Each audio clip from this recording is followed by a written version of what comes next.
नमस्कार, देश न्यूज में आपका स्वागत है। मैं हूं आपके साथ सूरज पाठक और आप देख रहे हैं हमारा खास कार्यक्रम आकाश गंगा। आकाश गंगा में आज हम बात करने वाले हैं श्रीमद् भगवत गीता की। कर्मण्येवाधिकारस्ते मां फलेषु कदाचन मां कर्म फल हेतुर्भूर्म मां संगोस्तवि कर्मणे। कर्म का ज्ञान हमें श्रीमद् भगवत गीता सिखाती है। या फिर नैनम छिंदन्ति शस्त्राणि नैनम दहति पावकः। आत्मा अमर है, शरीर आत्मा के लिए वस्त्र की तरह है। यह ज्ञान हमें गीता से मिलता है। सब जानते हैं, जैसे ही इन शब्दों का उल्लेख होता है कि श्रीमद् भगवत गीता की बात कर रहे हैं हम, सबको इस बात का आभास है। कहा भी जाता है, जैसा कर्म करोगे वैसा फल देगा भगवान। यह है गीता का ज्ञान। श्रीमद् भगवत गीता हिंदू धर्म का एक पवित्र ग्रंथ है जो हमें स्वयं की प्रकृति, कर्तव्य के महत्व और आध्यात्मिक मुक्ति के मार्ग के बारे में सिखाता है। गीता फल के प्रति आसक्त हुए बिना निस्वार्थ भाव से कर्म करने के मूल्य पर जोर देती है और हमें सिखाती है कि आत्मा शाश्वत है और अविनाशी है। यह आत्मज्ञान, सदाचारी व्यवहार, ईश्वर के प्रति समर्पण और आध्यात्मिक गुरु के मार्गदर्शन के महत्व पर बल देती है। आखिरकार भगवत गीता हमें ज्ञान की प्रकृति और सच्ची पूर्णता और आंतरिक शांति के मार्ग की गहन समझ प्रदान करती है। श्रीमद् भगवत गीता, इस पवित्र ग्रंथ को कम से कम एक बार अवश्य पढ़ लेना चाहिए। लोग मानते हैं कि श्रीमद् भगवत गीता की शिक्षाओं का भी पालन करना चाहिए, लेकिन कुछ ही लोग गीता के वास्तविक उद्देश्य को पहचान पाते हैं। हम आपको बताते हैं कि किसी अन्य पवित्र ग्रंथ की तुलना में, खासकर सनातन संस्कृति में, गीता पर अधिक जोर क्यों है। इसके मुख्य रूप से दो कारण हैं कि आपको श्रीमद् भगवत गीता में बताई गई शिक्षाओं को क्यों पढ़ना और समझना चाहिए और फिर उन्हें लागू करना चाहिए। श्रीमद् भगवत गीता उन सभी वैदिक ज्ञान का सार है जो मनुष्य के पास मन और शरीर की शक्तियों का उपयोग करके सत्य, साधक और साधन इकट्ठा करने में सक्षम है या भविष्य में कभी भी इकट्ठा करने में सक्षम होंगे। यह आपको तुलनात्मक रूप से साहसिक कथन की तरह लग सकता है, लेकिन यह सच है। इस कथन को तब समझ में आता है जब कोई श्रीमद् भगवत गीता में प्रकट सत्यों को आधुनिक विज्ञान के द्वारा सत्यापित करता है। श्रीमद् भगवत गीता आपको सिखाती है कि उस ज्ञान को कैसे संभालना है। यह न केवल आप में अपने स्वयं के साथ संपूर्ण सृष्टि के देखने और जानने का सही और निष्पक्ष दृष्टिकोण विकसित करता है, बल्कि आपको यह भी सिखाता है कि इस तरह के पालन के माध्यम से प्राप्त ज्ञान को कैसे संभालना है। श्रीमद् भगवत गीता के पाठ की खूबी यह है कि यह सब दो दोस्तों के बीच की कथा की व्याख्या करते हुए किया गया है जो अपने जीवन में सबसे भयंकर युद्ध में प्रवेश करने के कगार पर हैं। श्रीमद् भगवत गीता का ज्ञान एक संग्रह है जिसमें विस्तृत विवरण के साथ उस ज्ञान को व्यवहारिक उपयोग में कैसे लाया जाए, यह पूर्ण सत्य को प्रकट करता है और साथ ही यह आपको एक बच्चे की तरह व्यवहार करते हुए प्रवचन भी देता है जो एक नया खिलौना प्रदान करने से हतप्रभ है, लेकिन यह नहीं जानता कि इसे कैसे संभालना है। यह आपको उस ज्ञान को संभालने और उपयोग करने के अपने तरीके खोजने के लिए छोड़ता नहीं है। यह आपके ऊपर हावी नहीं होता। अध्याय दर अध्याय श्रीमद् भगवत गीता आपको इस सर्वोच्च ज्ञान के विभिन्न पहलुओं को समझने के लिए एक यात्रा पर ले जाती है और श्रीमद् भगवत गीता यह बताती है कि उन्हें कैसे हासिल करना है और जीवन में उच्चतम संभव स्थिति तक खुद को ऊपर उठाने के लिए इनका उपयोग करना है। श्रीमद् भगवत गीता केवल ज्ञान का ग्रंथ नहीं है, यह परम सत्य की पुस्तक है। पूर्ण ज्ञान के साथ एक विस्तृत नियमावली के साथ संलग्न है कि उस ज्ञान को अपने आरोहण के लिए हम कैसे उपयोग कर सकते हैं। दूसरे अध्याय में ही भगवान श्री कृष्ण द्वारा संपूर्ण या जिसे कहें कि पूर्ण ज्ञान प्रकट किया गया है। हजारों वर्ष पहले लिखी गई श्रीमद् भगवद गीता का विश्लेषण व अभ्यास प्रत्येक विद्वानों के द्वारा अलग अलग प्रकार से किया गया है। यदि कोई श्रीमद् भगवद गीता का सारांश यथार्थ रूप से समझने में सक्षम हो तो वह परम सत्य का अनुभव कर राग की या फिर कहें कि बंधन की, भ्रांति व संसार के दुखों से मुक्त हो सकता है। अर्जुन ने महाभारत का युद्ध लड़ते हुए सांसारिक दुखों से मुक्ति प्राप्त की थी। भगवान श्री कृष्ण के द्वारा दिए गए दिव्य चक्षु के कारण ही यह संभव हो सका और इसी दिव्य चक्षु के कारण अर्जुन कोई भी कर्म में बंधे बिना युद्ध लड़ने के लिए सक्षम बने और उसी जीवन में मोक्ष प्राप्त किया। भगवान श्री कृष्ण के द्वारा अर्जुन को दिया गया ज्ञान और कुछ नहीं बल्कि मटेरियल ऑफ पैकिंग का ही है। श्रीमद् भगवद गीता की 7 ज्ञान की बातें महत्वपूर्ण हैं। श्रीमद् भगवद गीता कर्म योग के महत्व पर जोर देती है, जिसका अर्थ है कि बिना फल के आसक्त हुए निस्वार्थ भाव से कर्म करना। जैसा कि हमने अपने आकलन के प्रारंभ में ही कहा कि श्रीमद् भगवद गीता कर्म का भाव सिखाती है कि कर्मण्येवाधिकारस्ते मा फलेषु कदाचन मां कर्म फल हेतुर्भूर्म मात संगोस्तवी कर्मणि। श्रीमद् भगवद गीता सिखाती है कि पुरस्कार की मान्यता या किसी अपेक्षा के बिना अपना कर्तव्य करने पर ध्यान केंद्रित करना। दूसरी बात, आत्मा की प्रकृति। श्रीमद् भगवद गीता के अनुसार आत्मा शाश्वत और अविनाशी है। यह शरीर या मन के कार्यों से प्रभावित नहीं होता है और भौतिक दुनिया से परे मौजूद होता है। अगला क्रम आता है आत्मज्ञान का महत्व। गीता आत्मज्ञान या आत्मज्ञान के महत्व पर जोर देती है। इसका अर्थ है स्वयं के वास्तविक स्वरूप को समझना और यह समझना कि यह शरीर और मन से अलग है। अगला क्रम आता है श्रीमद् भगवद गीता में धर्म की अवधारणा का। धर्म मतलब धर्मी व्यवहार और कर्तव्य को संदर्भित करता है। श्रीमद् भगवद गीता अपने धर्म को पूरा करने और अखंडता और सदाचार का जीवन जीने के महत्व पर जोर देती है। भक्ति ज्ञान का महत्व भी इसमें सिखाया गया है। भक्ति योग का उल्लेख है कि भक्ति और ईश्वर के प्रति समर्पण का मार्ग है श्रीमद् भगवद गीता। श्रीमद् भगवद गीता हमें सिखाती है कि ईश्वर की भक्ति और आध्यात्मिक ज्ञान और मुक्ति प्राप्त करने का एक शक्तिशाली साधन है। इसके बाद क्रम आता है गुरु की भूमिका का। श्रीमद् भगवद गीता आध्यात्मिक विकास और ज्ञान के मार्ग पर एक छात्र का, एक विद्यार्थी का मार्गदर्शन करने में गुरु या आध्यात्मिक शिक्षक के महत्व पर जोर देती है। ईश्वर की प्रकृति भी श्रीमद् भगवद गीता में उल्लेखित है। श्रीमद् भगवद गीता सिखाती है कि ईश्वर आसन्न और पारलौकिक दोनों है। एक ही समय में सभी चीजों में मौजूद है, लेकिन उन सबसे परे भी है। श्रीमद् भगवद गीता भगवान को आत्मसमर्पण करने और उनकी कृपा पाने के महत्व पर जोर देती है।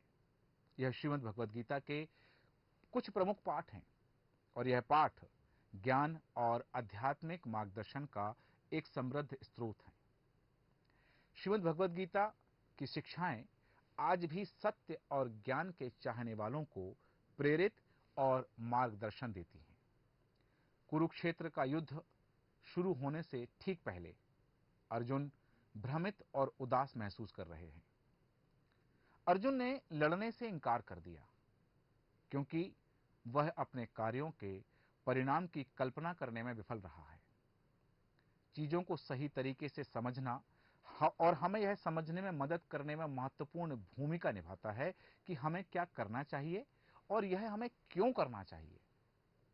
चीजों की योजना में हमारी भूमिका और वे हमारे दृष्टिकोण को कैसे आकार देते हैं। श्रीमद् भगवद गीता के अनुभव हैं कि हम एक निश्चित तरीके से सोचना सीखते हैं। धीरे धीरे हम यह मानने लगते हैं कि केवल हमारी मान्यताएं ही सही हैं और जो हमसे भिन्न है वह गलत है। इसलिए अपने बच्चे को यह सीखने में मदद करें कि दूसरे की भावनाओं को समझना जरूरी है, लेकिन उनकी राय से सहमत होना अनिवार्य नहीं है। उसे दूसरों के दृष्टिकोण से स्थितियों को देखने के लिए प्रोत्साहित करें। श्रीमद् भगवद गीता के अनुसार सब कुछ बदलना है, सब कुछ परिवर्तित होना है। हम जानते हैं कि हमारे शरीर, भावनाओं और धारणाओं के साथ साथ हमारे आसपास की हर चीज प्रवाह की स्थिति में है। फिर भी जब हमसे कहा जाता है कि हमें बदलने की जरूरत है, तो हम सलाह को स्वीकार करने से हिचकिचाते हैं या हम इसका कड़ा विरोध करते हैं। सफल होने के लिए एक व्यक्ति को नई परिस्थितियों के अनुकूल होना चाहिए, नवाचार करना चाहिए और बेहतर समाधान के साथ आना चाहिए और नए अवसरों का पता लगाना चाहिए। इसलिए जब आप परिचित परिवेश में होने के अनुभव का आनंद लेते हैं, तो छोटे जोखिम लेने के लिए तैयार रहें और नए अनुभवों का लाभ भी उठाएं। किसी भी आसन्न परिवर्तन के बारे में अपने बच्चे के प्रश्नों का उत्तर दें। उसे आश्वस्त करें कि परिवर्तन होने में समय लगेगा और उसके पास नई स्थिति में समायोजित होने का भी समय होगा। साथ ही बच्चे को उन सकारात्मकताओं के बारे में भी बताएं जो परिवर्तन उसके जीवन में ला सकते हैं। सहनशीलता हमें जीवन की कठिनाइयों का समभाव के साथ सामना करना और उकसाए जाने पर भी बल प्रयोग से बचना सिखाती है। क्षमा हमें अन्याय को क्षमा करने और शत्रुता की भावनाओं को दूर करने में मदद करती है। ये दोनों गुण रिश्तों को बनाए रखने और पोषित करने, सहानुभूति और प्रेम की भावनाओं को विकसित करने और विभाजनकारी विचारों को दूर करने के लिए महत्वपूर्ण है। इन दो मूल्यों ने पांडव 5 भाइयों को बांधने वाले रिश्ते का आधार बनाया। सकारात्मक विचार रखने से हमें एक संतुलित दृष्टिकोण प्राप्त करने, आत्मविश्वासी रहने, नकारात्मक धारणाओं को दूर करने, चुनौतियों का सामना करने के लिए अच्छी तैयारी करने और अपने लक्ष्यों को प्राप्त करने के लिए अपनी ऊर्जा का उपयोग करने में मदद मिलती है। इसलिए नकारात्मक विचारों को अपने दिमाग पर हावी ना होने दें और अपने अवसरों को बर्बाद न करें। आभारी होना, ध्यान करना, समाज को वापस देना, प्रेरक साहित्य पढ़ना कुछ ऐसे अभ्यास हैं जो सकारात्मक विचारों को बढ़ावा देने में मदद कर सकते हैं। अपने बच्चे को उसके सोचने के तरीके में लचीला होना सिखाएं। उसे बताएं कि काम नहीं करने वाली चीजों से निराश होने के बजाय उसे एक नया तरीका अपनाने की कोशिश करनी चाहिए। इस तकनीक का अभ्यास करने से उसे लचीली सोच अपनाने में मदद मिलेगी। एक शांत मन हमें अपने आवेगों को नियंत्रित करने में मदद करेगा। अच्छे और बुरे दोनों समय के दौरान अस्थिर और आशावान बने रहेंगे और तनाव को नियंत्रण में रखेंगे। यह सब कुछ हमें श्रीमद् भगवद गीता से सीखने मिलता है। भगवद गीता हमें बहुत कुछ सिखाती है। यह हमें विचारों की स्पष्टता प्रदान करने, हमारे विकल्पों को तौलने और हमारी ऊर्जा को लाभकारी प्रयासों की ओर ले जाने में भी मदद करती है। यह ज्ञान कि परिवर्तन अपरिहार्य है, हमें शांत रहने में मदद करने में एक बड़ी भूमिका निभाता है। हम जो भी कार्य करते हैं उनमें से अधिकांश केवल अपने लाभ के लिए ही किए जाते हैं। हम शायद ही कभी इस बात की चिंता करते हैं कि हमारे कार्य दूसरों को कैसे प्रभावित कर सकते हैं। यह मानसिकता हमें स्वार्थी तरीके से कार्य करने के लिए मजबूर करती है और हमें अपने आसपास के लोगों से अलग कर देती है। दूसरी ओर निस्वार्थता हमें यह महसूस करने में मदद करती है कि दुनिया एक परिवार है।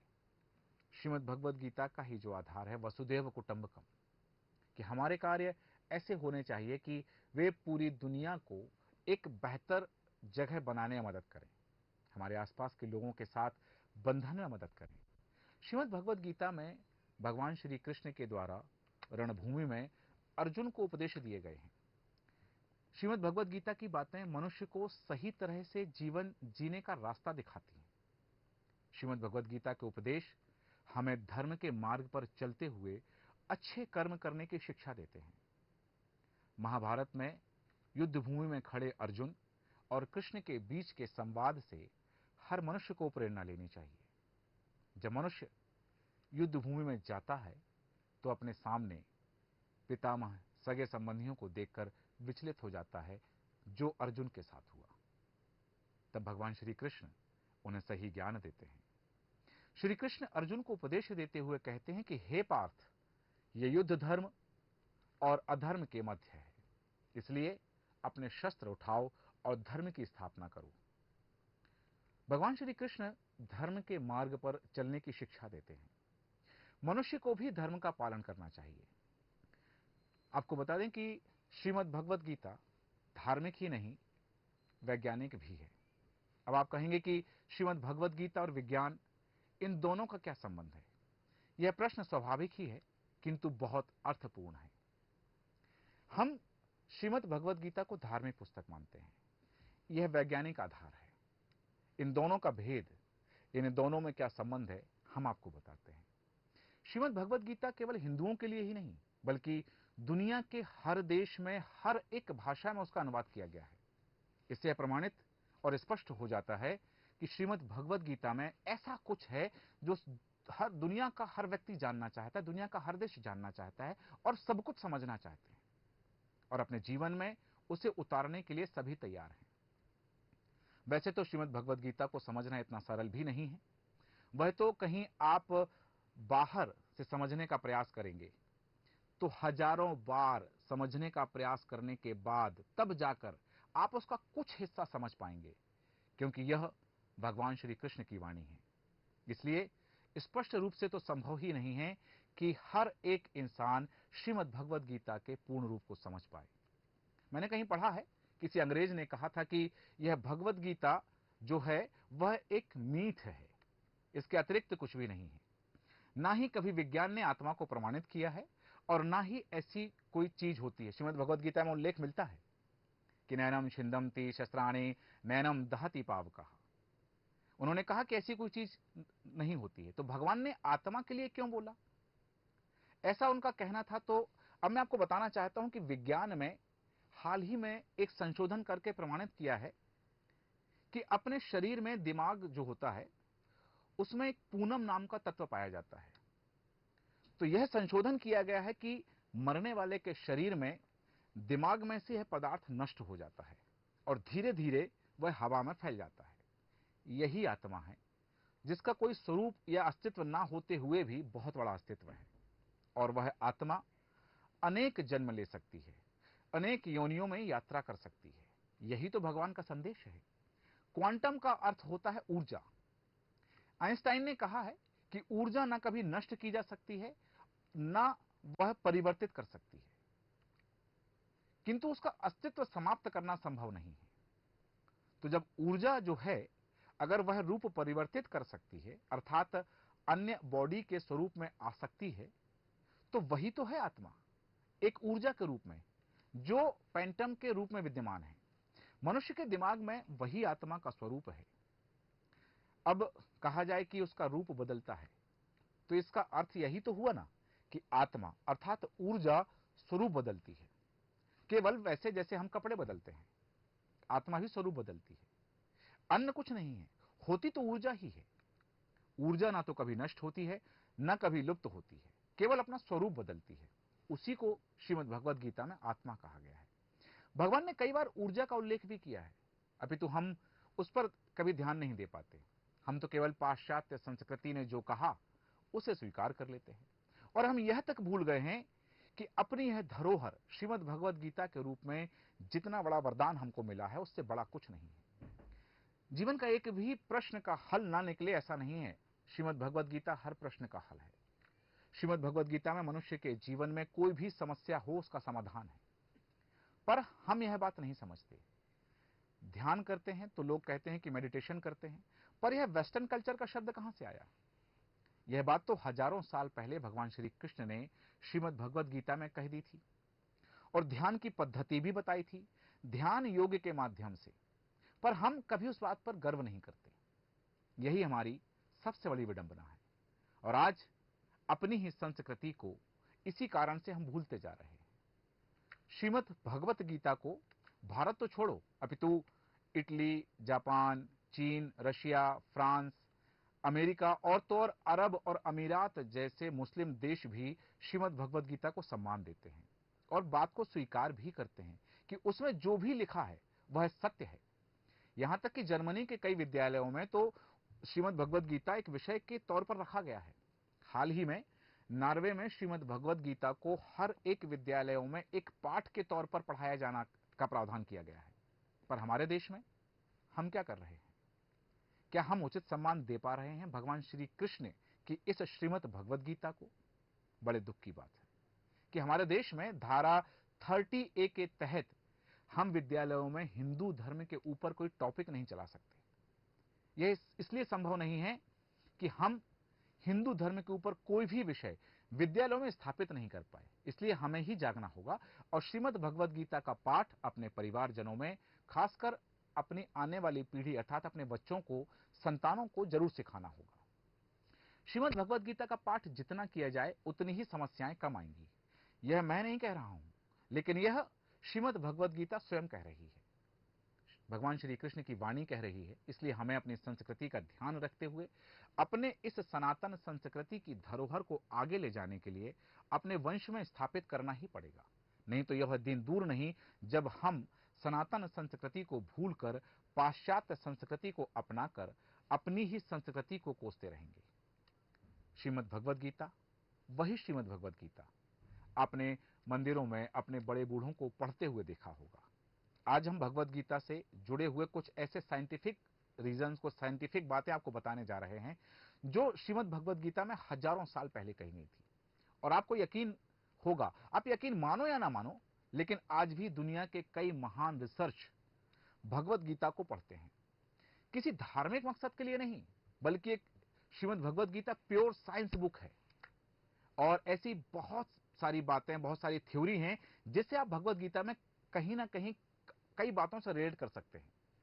भले ही आपका भगवान जैसी किसी शक्ति पर भरोसा हो या ना हो, लेकिन आपको यह तो पता चला ही जाएगा, आपको यह पता होगा कि हमारे रोज के जीवन में बहुत सारे प्रॉब्लम के सॉल्यूशन इस पवित्र पुस्तक में मौजूद हैं, जिन समस्याओं को लेकर हम काफी परेशान रहते हैं। आप लोगों में से जो भी लोग धार्मिक नहीं हैं, उन लोगों से मैं सिर्फ एक बात कहना चाहता हूं कि आज आप इस पुस्तक को, श्रीमद् भगवद गीता को, किसी धर्म की बुक की तरह मत देखना। आप इसे एक नॉर्मल बुक समझो, जिसे हजारों साल पहले लिखा गया था। वैसे तो श्रीमद् भगवद गीता को साइकोलॉजी के लिए बहुत अच्छी बुक माना गया है, लेकिन लोगों को यही नहीं पता है कि इसमें आपको बायोलॉजी, फिजिक्स, मैथ्स और एस्ट्रोलॉजी जैसे कई टॉपिक के बारे में जानकारियां मिलेंगी। ऐसी बातें हैं जिनके बेस पर बड़ी बड़ी खोज यानी डिस्कवरी हुई है। सबसे पहले बात करते हैं थर्मोडायनेमिक्स लॉ पर।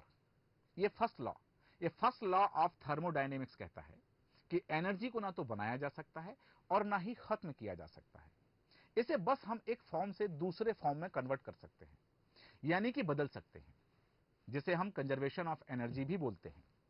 एग्जाम्पल के लिए आपने जनरेटर देखा होगा, उसमें एक मैग्नेटिक पर कॉइल लगी रहती है। जब जनरेटर मैकेनिकली ही घूमता है तो उसके साथ वो मैग्नेटिक कॉइल भी घूमती है और उसी से इलेक्ट्रिसिटी पैदा होती है, यानी वह मैकेनिकल एनर्जी को इलेक्ट्रिक एनर्जी में कन्वर्ट करता है।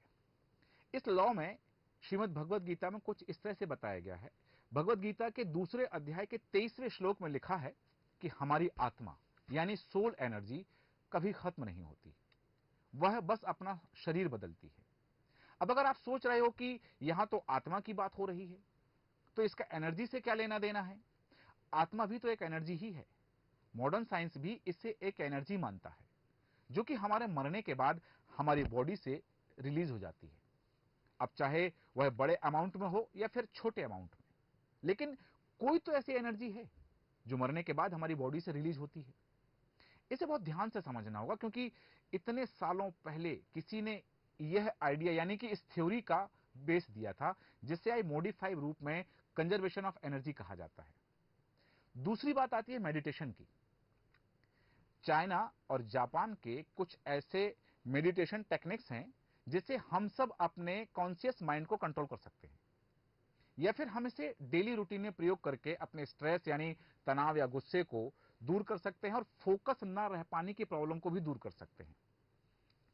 आप अपने पीस ऑफ माइंड यानी कि अपने मन को शांत करके अपनी प्रॉब्लम का सलूशन ढूंढ सकते हैं। लेकिन श्रीमद् भगवद गीता के 6वें अध्याय में, जिसका नाम ध्यान योग दिया है, उसमें इन टेक्निक्स की सारी डिटेल बताई गई है और सारे फायदे बताए गए हैं। यानी टेक्निक्स जिसे चाइना और जापान अपना बताते हैं, असल में वे सभी साइंटिफिक टेक्निक को श्रीमद् भगवद गीता के चैप्टर 6 में यानी अध्याय 6 में बहुत अच्छे से समझाया गया है। एक और विषय है आर्टिफिशियल लाइफ। श्रीमद् भगवद गीता में लिखा है, अहम वीजा प्रदाह पिता। इसका मतलब है कि इस दुनिया की सारी जिंदगी यानी लाइफ किसी एक दूसरी लाइफ से पैदा होती है, यानी स्पॉन्टेनियस जनरेशन। जैसे कोई भी चीज नहीं होती है। स्पॉन्टेनियस जनरेशन का मतलब है ऐसी जिंदगी जो किसी नॉन लिविंग यानी मटेरियल से पैदा हुई हो। उदाहरण के लिए एक ऐसा लिविंग सेल जो किसी नॉन लिविंग थिंग यानी एक मशीन से पैदा हुआ हो, तो उसे हम स्पॉन्टेनियस जनरेशन कहेंगे। आप में से कुछ लोगों ने इस थ्योरी के बारे में पढ़ा भी होगा, आप लोगों इस थ्योरी के बारे में सुना भी होगा, जिसमें यह बताया गया है कि लाइफ मैटर से क्रिएट की जा सकती है। लेकिन सबसे पहले मैं आपको बतला दूं कि यह कोई थ्योरी नहीं है, बल्कि यह एक हाइपोथेसिस है, यानी यह सिर्फ एक कल्पना है। किसी ने आज तक यह प्रूफ नहीं किया है कि लाइफ को मैटर से क्रिएट किया जा सकता है, बल्कि एक साइंटिस्ट लुइस पास्चर ने अपनी थ्योरी ऑफ स्पॉन्टेनियस जनरेशन में यह दिखाया है कि स्पॉन्टेनियस जनरेशन से लाइफ नहीं बनाई जा सकती। उन्होंने ही सबसे पहले पैस्चराइज जनरेशन टेक्निक्स को खोजा था। उन्होंने दूध को उबालकर पैस्चराइज कर दिया, यानी कि उसमें से सभी जीवित चीजों को निकाल दिया, जिसकी वजह से वह दूध कई महीनों तक खराब नहीं हुआ, यानी कि उसमें फंगस नहीं पड़ता था। फंगस एक तरह का लिविंग बैक्टीरिया होता है। इस एक्सपेरिमेंट से उन्होंने यह साबित किया कि लाइफ स्पॉन्टेनियस जनरेशन से नहीं बनाई जा सकती, और श्रीमद् भगवद गीता में भी यही बात कही गई है। अगली बात आती है सिमुलेशन। इलोन मस्क और स्टीफन हॉकिंस। सिमुलेशन के बारे में यदि हम बात करें तो इलोन मस्क और स्टीफन हॉकिंस जैसे बड़े फ्यूचरिस्टिक यानी कि हमेशा दूर की सोच वाले लोगों ने यह कहा है कि हमारी दुनिया एक मायाजाल, एक सिमुलेशन हो सकती है। सिमुलेशन का यह मतलब है जहां हम सोचने पर मजबूर हो जाते हैं कि कहीं हमारी यह दुनिया एक सिमुलेशन यानी कंप्यूटर प्रोग्राम तो नहीं है। श्रीमद् भगवद गीता में भगवान श्री कृष्ण ने इस दुनिया को एक मायाजाल यानी मैट्रिक्स बताया है।